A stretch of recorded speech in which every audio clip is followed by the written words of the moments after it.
Joining us to kick out the final hour, though, is friend of the program, Brett McMurphy, covering college football for a long time now with the Action Network, of course, at Brett_McMurphy on Twitter. Go give him a follow. Brett, good morning to you, man. Thanks for the time out here in Portland.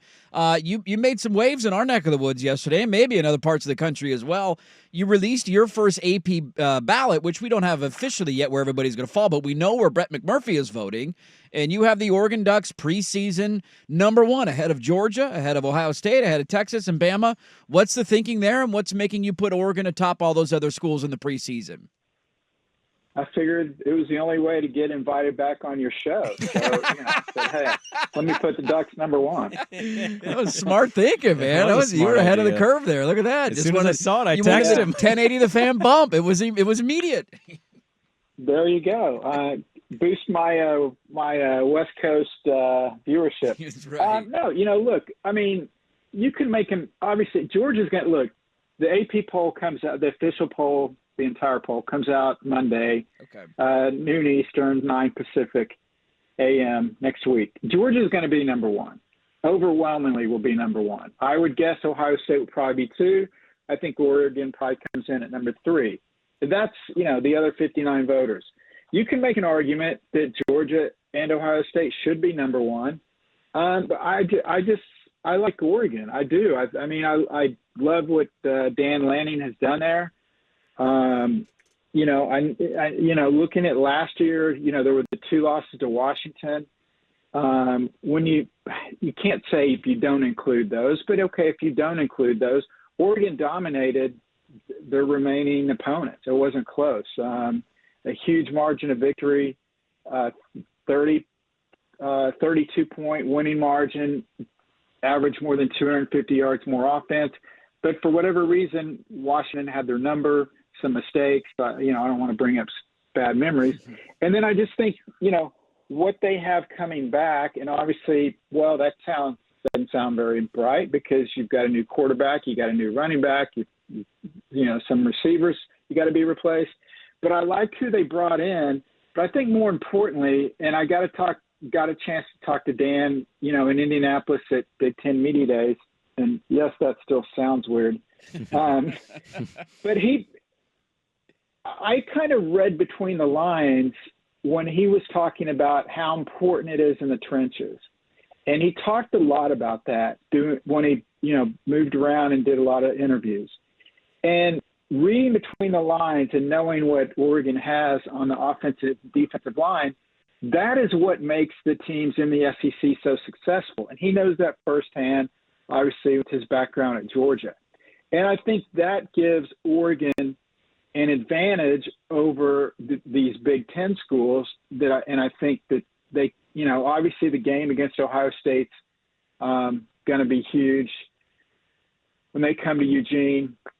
But I just like I love the offense and the fact that he feels like they're really strong in the trenches. I went with Oregon. I mean, part of it, to be, very transparent, it's so easy to just rubber stamp Georgia there and like, okay, Georgia, cheers to lose.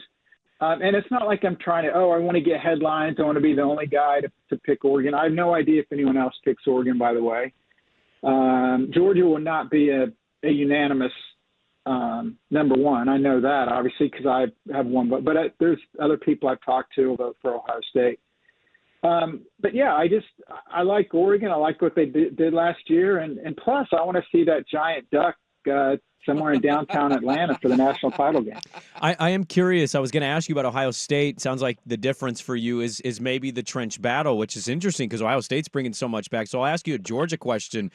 They won't be consensus, but they will be #1. They're #1 in the coaches poll, and so we wait for the AP poll to say the same thing. They've had a very awful offseason by almost every metric. I mean, Ra Thomas is off the team now. They've had too many arrests to count at this point. We interviewed a Georgia person. It just doesn't sound like much accountability is happening for anybody outside of the players being involved. I'm curious what you make of all of these off-the-field issues. In a moment where Saban's gone, Kirby kind of has this moment where it feels like maybe he's the next Saban, but to your point of Big Ten Media Day, I thought Dan Lanning stole a lot of headlines and made a name for himself nationwide What did you make of Georgia's offseason and just how some of this stuff can impact what their year may be? Yeah, I don't want to dismiss the off-season stuff because it's, there's some pretty serious stuff that's happened off the field, but I don't really think it will be a distraction. If anything, Kirby will spin it into, nobody's giving us a shot. Everyone's against us. They're bad-mouthing us. They don't think we're, they think we're bad people. I don't know. Coaches will use anything for motivation. I just think you look at Georgia's schedule, and with the bloated conferences that we now have in the Big Ten and the SEC, they now, the season opener against Clemson, that's not a gimme. But they also have to go at Alabama, at Texas, at Ole Miss, arguably three of the top, after Georgia, the three best teams in the league.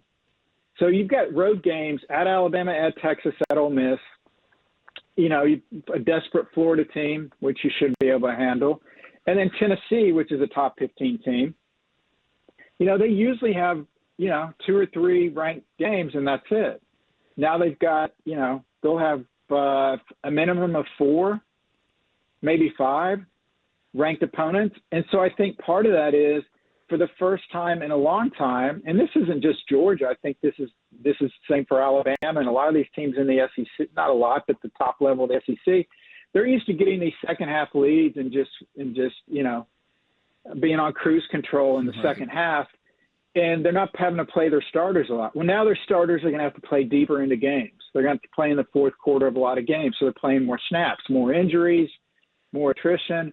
What happens then? So it's just not, play one hard SEC game and then play your FCS game in late November and then get ready for the SEC title game.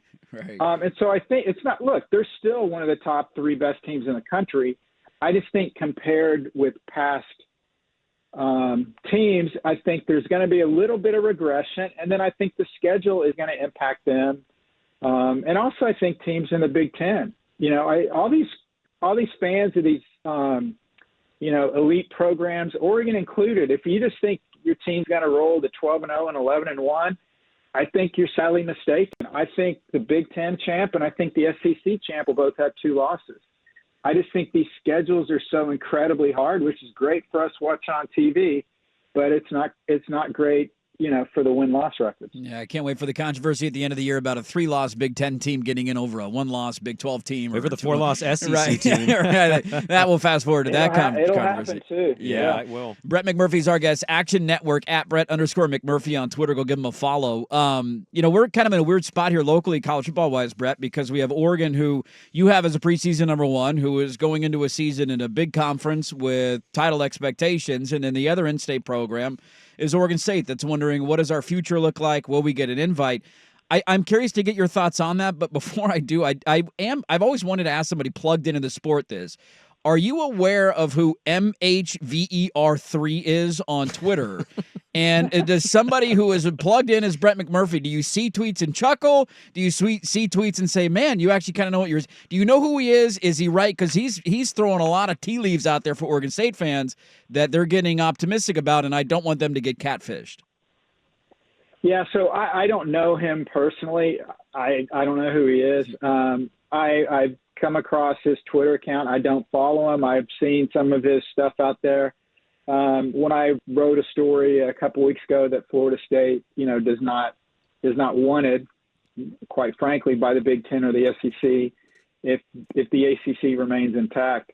One of the sources I talked to, and I talked to university presidents, people in the conference offices, TV execs, etc. And one of them I specifically said, how do you guys react to all this stuff that's on Twitter? Because there's all these people on Twitter. He's one. There's some other ones. I don't want to give him credit, but who are on there and they're just making these defiant statements that this is 100% going to happen. And his response was, look, you can kind of figure stuff out yourself, kind of looking at how the landscape is. But ultimately, these guys don't know. But he said, a broken clock is right twice a day. So I would take that with a grain of salt. I think some of the information he's had in the past, it's like, this is the simplest way to describe it. Every conference, every school is discussing every scenario under the sun. Mm-hmm. A Super League, a 2014 conference, adding somebody in a scheduling agreement, splitting off and doing football only. Everything that you've seen out there, it's being discussed, okay? That doesn't mean it's going to happen. So I would take that with a grain of salt. Whatever he's putting out there regarding Oregon State, I'm sure it's being discussed. It doesn't mean it's going to happen. Right. And that's where I think people fall into this. And a lot of these guys, instead of saying it's being discussed, and literally I could write something every day saying, well, this is being discussed, they're making it sound like it's a done deal and it's going to happen. And that's what really, I don't like, because it groups everybody that does legitimate work in with these, I'll be nice and call them nut jobs, when they're just basically throwing stuff against the wall. And sometimes it sticks, but you know what? If you list every scenario, then one of them's going to be right. Right. You won't say it, but it sounds like it's really chaps your ass because you work hard. You try to talk to people, be informed, give people real information, and then you get people on Twitter, as I noted with that account, like that dude has deleted half the tweets he had prior to the Big Ten stuff happening because he was wrong. So Twitter is kind of a cesspool in itself. I'll ask you about that, though, and there may be nothing as of today, and that's fine. Yormark's had some interesting talking points, I thought. It sounds like he wants to expand again. To your point, how conference realignment fits with Clemson, Florida State, all that. Is there a world in your mind where Yormark looks at programs like Washington State, Oregon State, says, let's continue our West Coast footprint for TV windows? Is there a world in your mind with Oregon State, Washington State in a Power 4, or where are you at kind of just on that stuff? Is that too far down the road? Well, no, this is just me, total speculation. I would not tweet this. I'm not reporting this. You asked my opinion. Yeah. This is my opinion. Waiting to see what happens with Florida State and Clemson. Okay. So they're suing to get out. Okay. At some point they are going to get out. Well, it's drastically different if they get out and it costs $300-400 million or whatever the number out there is, or they get out for $40 million, or the grant of rights is ruled, unenforceable, or the TV deal with the ACC is not valid after 2027. So those are a lot of different things, and they impact everything differently. If Florida State and Clemson are the only two that get out and the ACC stays together through 2036, then that's what I reported a couple weeks ago. The Big Ten and the SEC don't want them. Now, their school is lobbying to get out of the ACC to go to the Big 12. There's no way. The money's not there. That doesn't make sense. So then what do? I don't know. I don't think they know.